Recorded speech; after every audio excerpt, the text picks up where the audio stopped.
les mains celles de l'or. Peu de gens gardent un trésor avec des soins assez fidèles.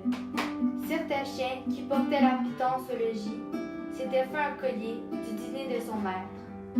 Il était tempérant plus qu'il n'eût voulu l'être. Quand il voyait un mets exquis, mais enfin il l'était. Et tout temps que nous sommes, nous nous laissons tenter à l'approche des biens. Chose étrange, on apprend la tempérance aux chiens et l'on ne peut l'apprendre aux hommes. Ce chien-ci, donc, étant de la sorte attourné, un matin passe et veut lui prendre le dîner. Il n'en eut pas toute la joie qu'il espérait d'abord.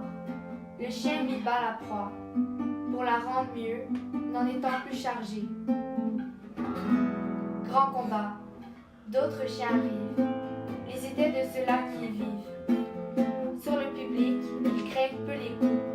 Notre chien, se voyant trop faible contre eux tous, et que la chair courait un danger manifeste, voulut avoir sa part, et l'usage, il leur dit « Point de courroux, monsieur. Mon lopin me suffit. Faites votre profit du reste. » À ces mots, le premier, il vous happe un morceau, et chacun de tirer, le matin, la canaille, à qui mieux, ils firent tous ripaille. Chacun d'eux eut part au gâteau.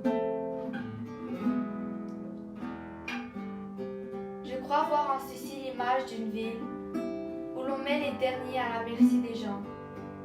Échevin, prévôt des marchands, tout fait sa main, le plus habile. Donne aux autres l'exemple, et c'est un passe-temps, de leur voir nettoyer un morceau de pistole. Si quelque scrupuleux, par des raisons frivoles, veut défendre l'argent et dit le moindre mot, on lui fait voir qu'il est un sot. Il n'a pas de peine à se rendre, c'est bien le premier à prendre.